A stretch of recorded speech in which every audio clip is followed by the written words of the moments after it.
So the first thing you should do anytime you receive a hard drive, regardless if it's a mechanical one or an SSD, is test it.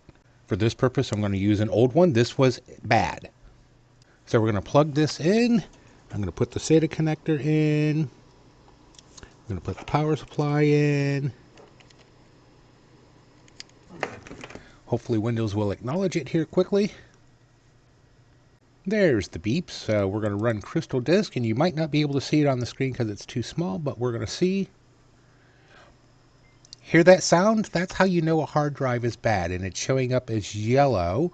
And if we look at it, it's showing current pending sector counts and uncorrectable sector counts. So this is a bad hard drive, and that's how you know.